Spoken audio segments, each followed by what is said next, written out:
बात बांग्लादेश की, जहां के पूर्व प्रधानमंत्री शेख हसीना से जुड़ी ये बड़ी अपडेट आपको बता रहे हैं। हम इन्हें पूर्व प्रधानमंत्री क्यों कह रहे हैं, इसकी वजह भी जान लीजिए। शेख हसीना ने अपने पद से इस्तीफा दे दिया है और देश छोड़ दिया है। सूत्रों के हवाले से ये बड़ी खबर आपको बता रहे हैं। जानकारी ये मिल रही है कि भारत होते हुए लंदन जा सकती हैं शेख हसीना। तो लगातार हो रही हिंसा के बीच ये बड़ी डेवलपमेंट बांग्लादेश से, जहां शेख हसीना ने इस्तीफा दे दिया है और खबर ये कि इस्तीफा देकर वो देश छोड़ चुकी हैं। भारत होते हुए लंदन जा सकती हैं, ऐसी जानकारी सामने आ रही है। हालांकि इसको लेकर के कोई ऑफिशियल इनपुट नहीं है बांग्लादेश की तरफ से। इस बीच लगातार वहां हो रही हिंसा की तस्वीरें भी आप देख रहे हैं। 300 से ज्यादा लोगों के मारे जाने की इस हिंसा के बीच खबर, और जिस तरीके से स्थितियां यहां पर आउट ऑफ कंट्रोल हुई हैं।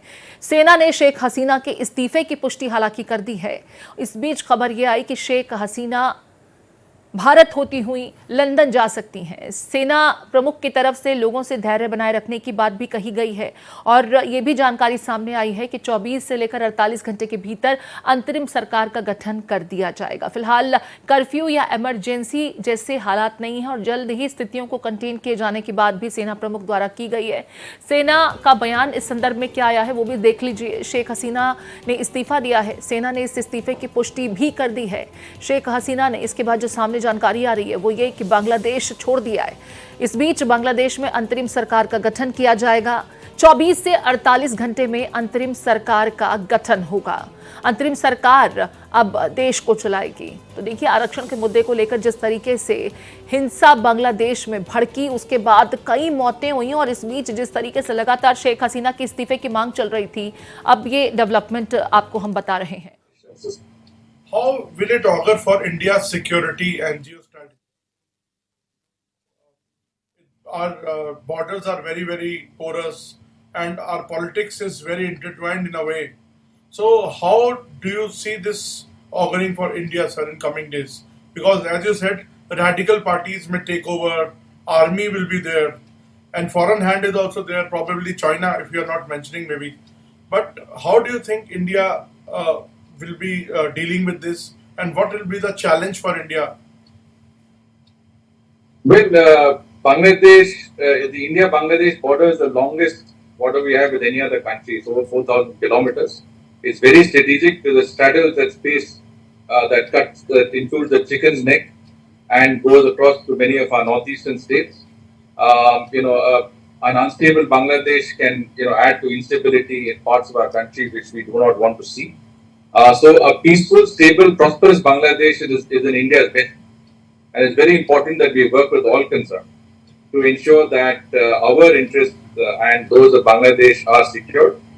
I would think that, the developments that have occurred have been really, to avoid further bloodshed, because it was clear that had the status quo remained, it would have resulted in significant uptake in the violence. Ultimately, it's in our interest to ensure that there is peace and stability in our neighboring countries. So, I think those developments, recent developments, have played out in a practical manner. Sir, and we will be engaged. And just answering last part of your question, I have no doubt that our interlocutors will be engaged with the concerned people in Bangladesh, and that we will ensure that our larger interests are protected, and that we will work constructively to ensure that there is peace and stability in Bangladesh. Mr. Chingla, you also served as a foreign secretary. Under such circumstances, do you think now, as you said, that we are going to engage through our interlocutors or directly? So, how easy will it be for India now? Because India has backed Sheikh Hasina, and we had a wonderful chemistry between the two democracies. We have seen de-radicalization. We have seen, people, terrorist organizations being called out there and caught and handed over to India. We have seen a massive drop in the smuggling. So, how is now India going to cope with these factors, with the new establishment or the interim arrangement or the army coup, whatever you can say? So, for us, it's very important to be engaged with Bangladesh. We had a very, very good relationship with the government of Prime Minister Sheikh Hasina. there's been a huge amount of development, positive developments that have been possible under her government. But at the end of the day, the relationship is based on a people-to-people contact. तो आप हर्षवीर श्रृंखला को सुन रहे थे, पूर्व विदेश सचिव हैं, और संजय कुलकर्णी रक्षा विशेषज्ञ के संदर्भ में क्या कुछ कह रहे हैं ये भी सुन लेते हैं। Very, very unfortunate to the kind of crisis that have gripped Bangladesh. Sheikh Hasina has resigned. She has landed at Tripura. The army has taken over. The students are out on protest. 13 policemen had lost their lives. I think the things have rather taken a very, very serious turn. All this started because the reservations that were declared for those who had the kith and kin of those who had participated in the freedom of Bangladesh, but outside interference in Bangladesh is not ruled out. Though India had issued advisory for all the Indians not to travel to Bangladesh. तो कुल मिलाकर के बांग्लादेश में जो हो रहा है वो कतई भी उम्मीद किसी को नहीं रही होगी, क्योंकि मुद्दा आरक्षण का था, लेकिन उसके बाद ये मुद्दा जिस तरीके से आगे बढ़ता चला गया, हिंसात्मक होता चला गया, आखिरकार सरकार के विरुद्ध हुआ और स्थिति अब यहां तक आन पड़ी कि प्रधानमंत्री को इस्तीफा देना पड़ा। और खबर यह है कि वो देश छोड़ करके भारत होते हुए लंदन तक जा सकते हैं। अंदर क्या कुछ जानकारी मिल रही है और किस तरीके से ये स्थितियां इतनी विरुद्ध होती चली गई शेख हसीना के, समझने के लिए मेरे साथ डॉक्टर खालिद रजा खान जुड़ गए हैं। एडिटर भारत एक्सप्रेस उर्दू हैं आप।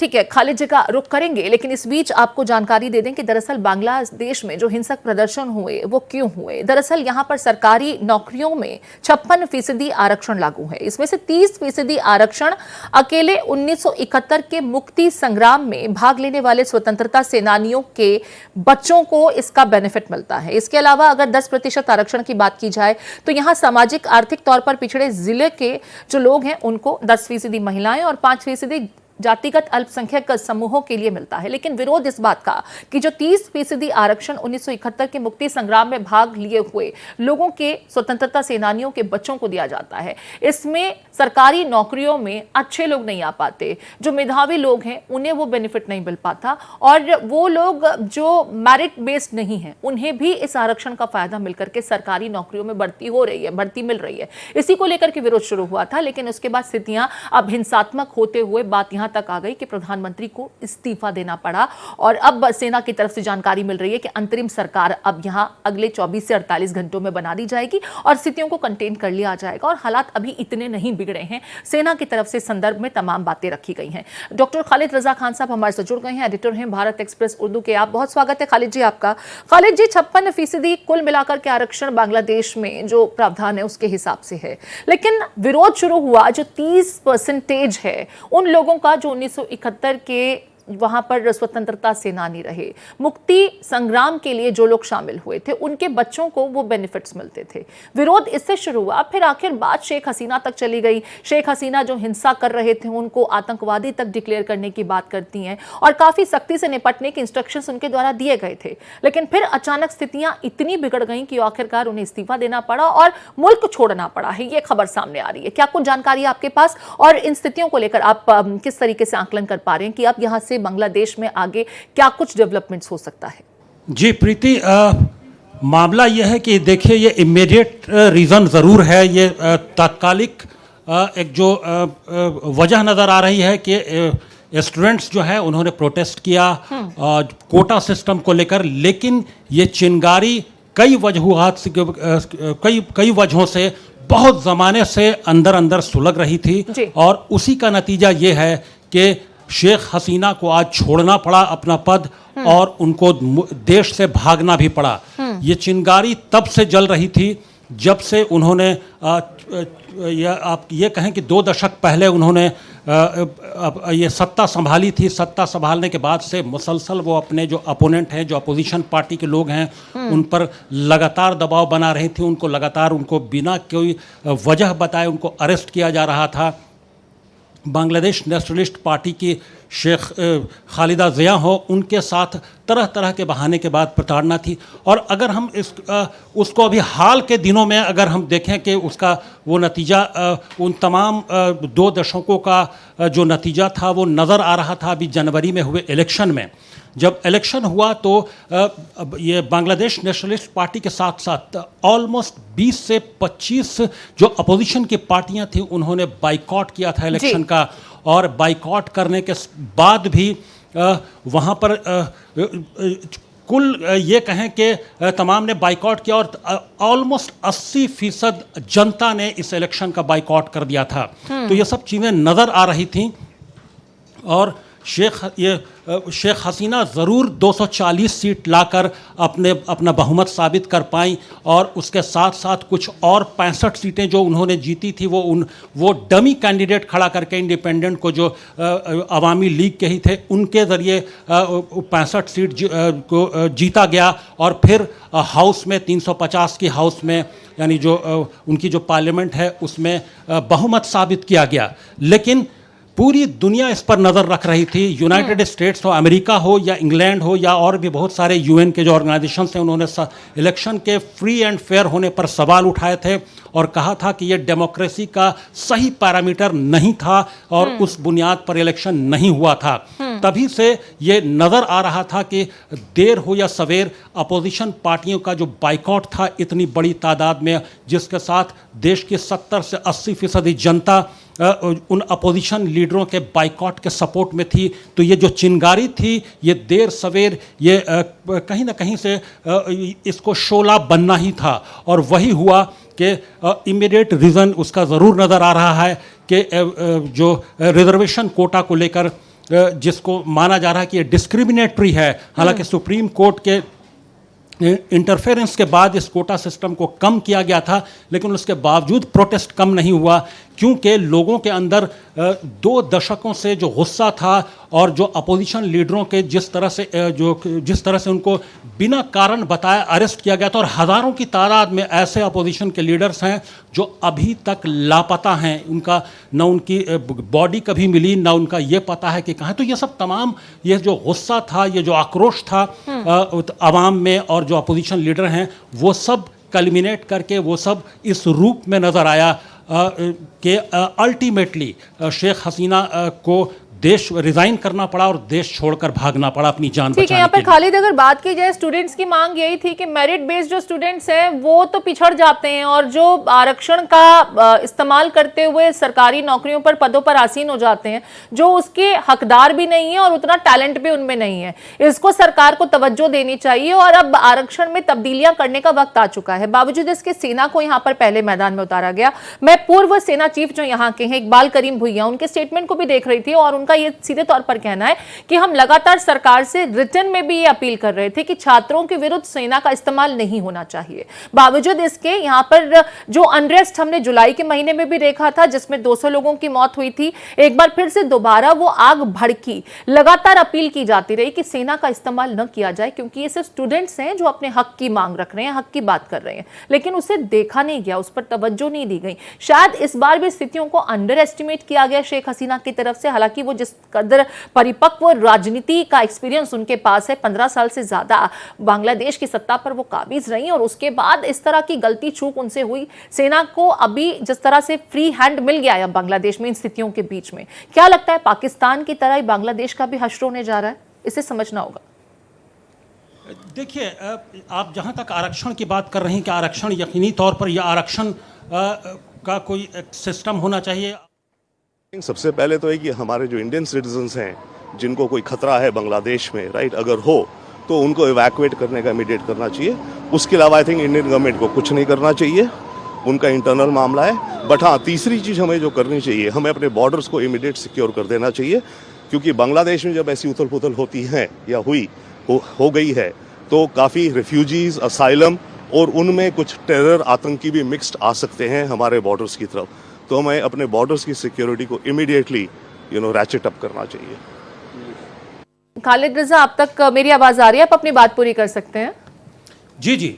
तो मैं ये बोल रहा था कि जब प्रोटेस्ट हो रहा था तो इस दरमियान शेख हसीना का ये बयान कि ये आतंकवादी हैं या और उसमें आतंकवादी घुसे हुए हैं, ये प्रोटेस्टर्स नहीं हैं, ये स्टूडेंट्स नहीं हैं, तो इस बात ने इस लोगों को और स्टूडेंट्स को ख़ास तौर से और अपोजिशन लीडर को और भड़का दिया कि प्राइम मिनिस्टर इस बात को समझ नहीं रही हैं कि स्टूडेंट्स की डिमांड क्या है।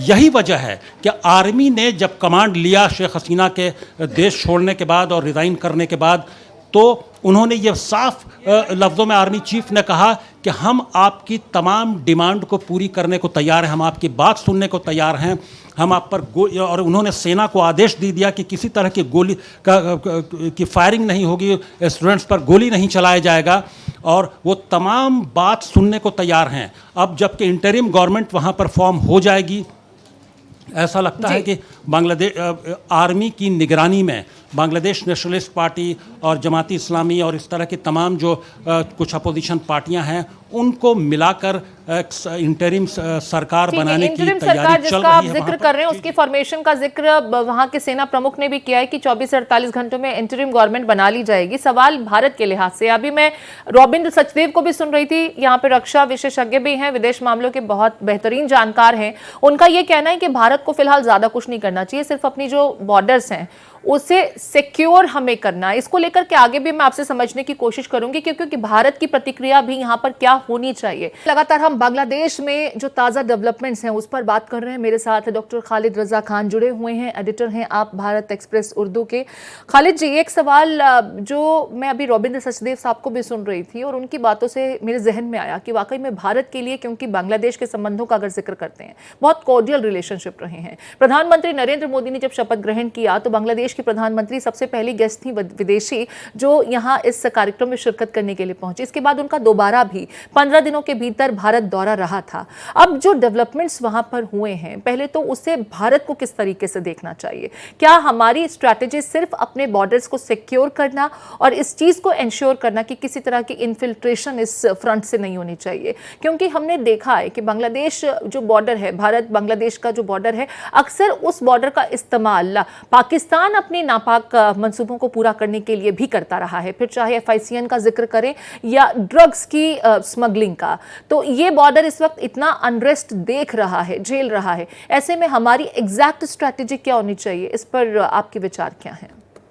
देखिए, ट्रेडिशनली तो भारत और बांग्लादेश के संबंध बहुत अच्छे रहे हैं, बहुत मैत्री वाले संबंध रहे हैं, लेकिन अभी ऐसी स्थिति में अपने पूरे बॉर्डर पर नज़र रखने के साथ साथ, क्योंकि नज़र रखना इसलिए भी ज़रूरी है, जैसा कि आपने कहा कि हमेशा होता जा रहा है कि बांग्लादेश के अंदर के माहौल का, बांग्लादेश में किस तरह की सरकार है उसका फ़ायदा उठाते हुए पाकिस्तान इन्फिल्ट्रेशन की कोशिश करता है। पाकिस्तान कई तरह से ड्रग सप्लाई या और भी बहुत सारे डिस्टर्बेंस की कोशिश करता रहा है। तो इसलिए अभी इस समय में बॉर्डर को सिक्योर करना सबसे इम्पॉर्टेंट है, और साथ में भारत के लिए अभी तो वेट एंड वॉच वाली सिचुएशन है, लेकिन भारत का इंटरेस्ट बांग्लादेश में कौन सी सरकार बनती है इसमें ज़रूर होगा, क्योंकि बांग्लादेश में किस तरह की सरकार होती है, सरकार स्थिर होती है कि नहीं होती है, भारत की सरकार के साथ उसके संबंध कैसे होते हैं। ये चूँकि हमारा इमीडिएट पड़ोसी मुल्क है, बहुत सारी चीज़ें हमारी जो कॉमन हैं, शेयर्ड हैं, हम लोग शेयर करते हैं, तो उस हैसियत से भी भारत को इस पर बहुत ही बारीक नज़र रखने की ज़रूरत है। इंटरिम गवर्नमेंट बनती है, उसका क्या अप्रोच होता है, क्योंकि शेख हसीना के उनकी जो अंदरूनी उनके देश की अंदरूनी जो सियासत रही है उसका ज़रूर उनको खामियाजा उठाना पड़ा है, लेकिन शेख हसीना के साथ हमारे देश के बहुत अच्छे संबंध रहे हैं। हमारे देश के हर मौके पर, हर क्राइसिस पर भारत बांग्लादेश के साथ खड़ा रहा है, या भारत की शेख हसीना वहाँ की जो प्रधानमंत्री रहीं वो भारत के साथ खड़ी रहीं। लेकिन फिर भी भारत को ऐसे समय में जब वहाँ इंटरिम गवर्नमेंट का फॉर्मेशन होने जा रहा है, बहुत सतर्क रहने की ज़रूरत है, बहुत बारीक नज़र रखने की ज़रूरत है। ठीक है, यहाँ पर खालिद जी अगला सवाल भी मेरा बांग्लादेश के अंदरूनी सियासत से ही जुड़ा हुआ है। हालांकि जैसा कि आपने कहा कि हमें सिर्फ वेट एंड वॉच करना है, अपने फ्रंट पर हमारी तैयारी मुकम्मल होनी चाहिए, बॉर्डर सिक्योर्ड होने चाहिए, लेकिन भारत क्योंकि बांग्लादेश के अस्तित्व से लेकर के अब तक जो स्थितियां रही हैं वहां पर हम एक बहुत इंपॉर्टेंट फैक्टर उस मुल्क के लिए हैं। और जैसा कि आपने भी कहा कि शेख हसीना के साथ में हमारे जो संबंध हैं वो बहुत बेहतरीन रहे, लेकिन अब ये भी हकीकत है, इससे हम मुंह नहीं मोड़ सकते कि शेख हसीना वहां की जनता को नहीं पसंद आ रही। यही वजह है कि उन्हें अपना मुल्क छोड़ने पर मजबूर होना पड़ा।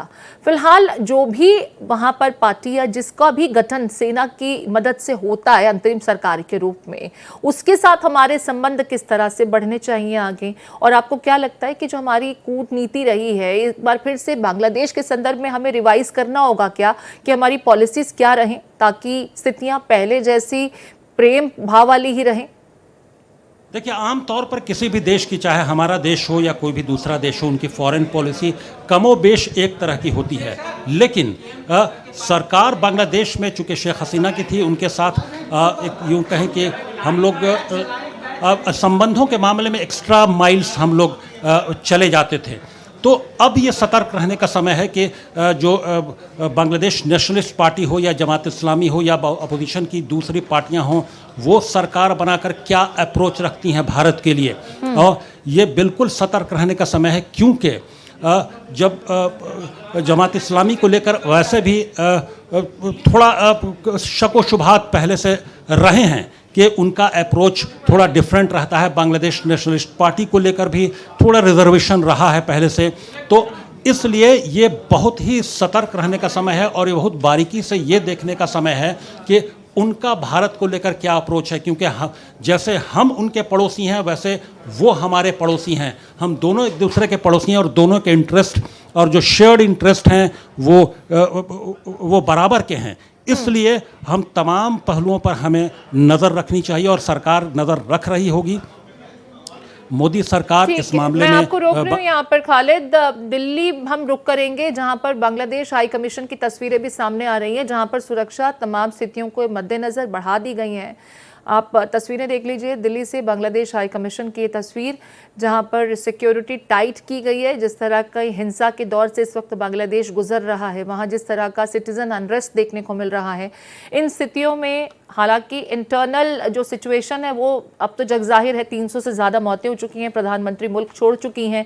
कृष्णमोहन शर्मा मेरे साथ जुड़ गए। कृष्णमोहन, दिल्ली में भी अगर बात की जाए तो सुरक्षा जो है बढ़ा दी गई है बांग्लादेश हाई कमीशन की, आपकी मौजूदगी कहाँ, और सरकार की तरफ से भारत सरकार इस वक्त क्या सिर्फ वेट एंड वॉच की इस वक्त भूमिका में है, या कुछ और भी पॉलिसीज को रिफ्रेम करने की ज़रूरत है बांग्लादेश के संदर्भ में? हमारे दो बात बहुत महत्वपूर्ण है। एक बात कि जब संसद चल रही हो तो उस समय सरकार कोई भी फैसला लेने से पहले अपने विपक्ष को कॉन्फिडेंस में लेगी, और विपक्ष को कॉन्फिडेंस में लेने के लिए ये जरूरी है कि एक सर्वदलीय बैठक बुलाई जाए और सर्वदलीय बैठक बुला के ये फैसला किया जाए कि बांग्लादेश के साथ हमें किस तरीके से पेश आना है।